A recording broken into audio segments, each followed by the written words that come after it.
17M ng Etsy. Wow! Grabe, tamang-tama.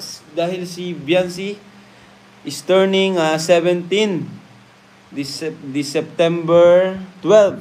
Ayan, yan, abangan nyo din mga grabe ang September, guys. Napakadaming abangan, ano? And baka September din yung teaser trailer ng gagawing ay ng upcoming project natin with ALM. Yan yung serye ni Kuya Bal at ni Ate Edna na tawag dyan na direct by Direct CJ Samonte of ALM. So hindi po akong director. So talagang magiging ano siya, parang serye talaga yung dating. Hindi lang siya basta vlog. Talagang may may videographer, may editor, so, and kasamang ALM dyan, may scriptwriter. So magkakaroon po tayo ng serye ng talambuhay or love story po ni Kuya Bal. Yung talambuhay ni Kuya Bal, kung paano siya naging Kuya Bal at si Ate Edna. So ang gaganap niyan, syempre ako, si Jack, at K-Boys, Kalingap Angels. Pipili po tayo ng makakasamang mga artista. Grabe, nakakatuwa yung mga Kalingap. Kasi this time, hindi po ako director, kundi artista po tayo, guys. Yan po ay parang tawag dyan. Yan ay yung in-open up or idea. Yan, idea po yan ng ALM nila Boss Alvin na what if gawa natin ng serye ang nag-iisang Kuya Bal at Ate Edna. Ang artista ay kayo. Artista ay mga kaibigan mo, Kalingap Angels, di ba? Si Carla, no? Abangan niyo po kung ano magiging papel ng mga personalidad dito sa Kalingap, no? So ito ay talagang may director. Si Direct CJ Samonte. Ayan. So ako ang gaganap na Kuya Bal. Grabe. Mas makikilala nyo dito si Kuya Bal kung ano talaga siyang klase ng tao. Ano po? Kung ano siya dati. Yan, si Dr. Lab andito, may papel yan si Dr. Lab. Si Bobby TV, may papel yan, no? K-Boys, sila Ian, si Dan, may mga papel po yan. Si Jomar, si Carla, si Biancy, meron po yan. Abangan nyo po yan. Diyan mo makikita na talagang paano sila mag-acting. Kasi sa serye ko, walang acting doon. Talagang natural yun. Kumbaga, siya, 70% or 80% totoo and 20% na vlog or content. Kasi doon sa serye ko ay kumbaga totoong buhay na nangyayari. Nangyayari sa totoong buhay na binablog lang naman natin. Paano sila mag-usap. Pero itong gaganaping serye ni Kuya Bal at Ate Edna, yan ay talagang 100%.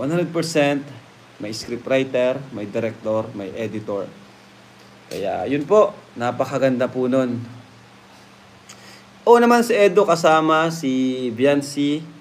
Malay niyo po, si Carla gumanap na kapatid ni Jack, no, at kapatid ni Ate Edna Vlogs, di ba? So pipili po tayo ng magiging mga cast dito sa rom-com ito. So abangan niyo mga Kalingap ang kwento ng buhay. So maliban doon, yun na nga ang inaabangang birthday ni Biancy, 17th birthday sa September 12, At September 28 naman ay yung tinatawag na reunion, matubang reunion, Syempre invited ang Kalingap. Buong team Kalingap. Ang team ay 70s. Yan. Parang mala-teleser na po talaga po, Sir Rob. Ayo po, ganun nga po talaga. Kasi meron tayong official na director talaga, professional. At cameraman, yan.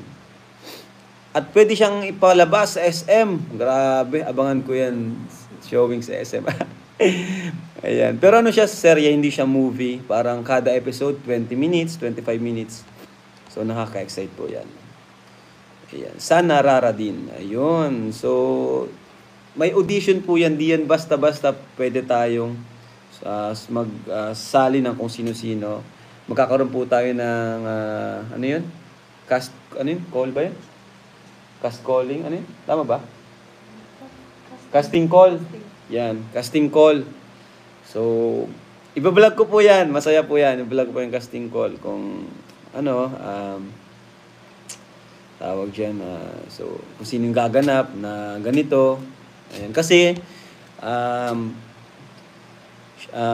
for information po, nag-share na po kwento ni Mama yung mga nangyari. Kwento na kay Direk CJ Samonte. Yung kwento ng buhay nila. So, yan, may story na, may ano na po. Ayan, si Joy. Kasali yan si Joy. Movie, bro. Tapos siya. Saka ng movie, bro, mahirap ang movie.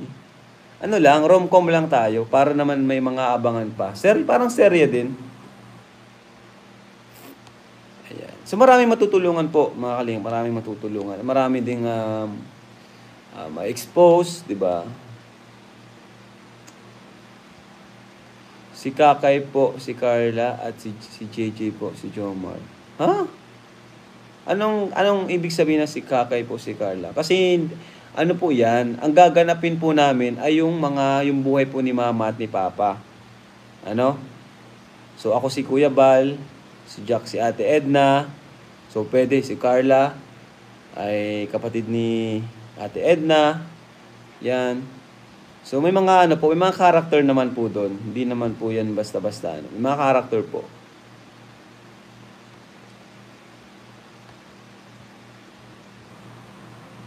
Walang makeup nung 70s. Diyan mo na makita itong mukha ng meron din po. May makeup 70s, may makeup. Actually, mga makeup nun makakapal. May mga pupulang labi, mapuputing mukha, makakapal na kilay. May makeup na po nun. Ganda nga na mga pormahan nun, yung mga talagang baggy na pantalon. Yung mga 70s parang makukulay ang porma nun eh. Makukulay. Pang disco. Yan.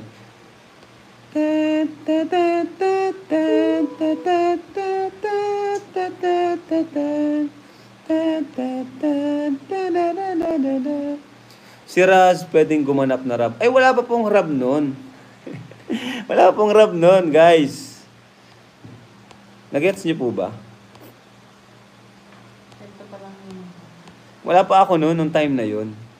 Way back 1980 siguro. 1980 yun. 1990, mga ganyan. Ay, 80 nga, 80.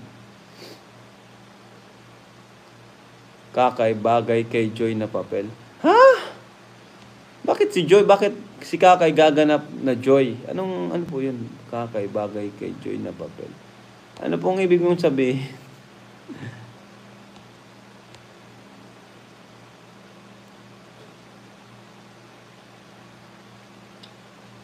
Ayan. So, yan. Si Bian, si gaganap na Tita Helen. Yun, nagets nyo. Nagets nyo na po.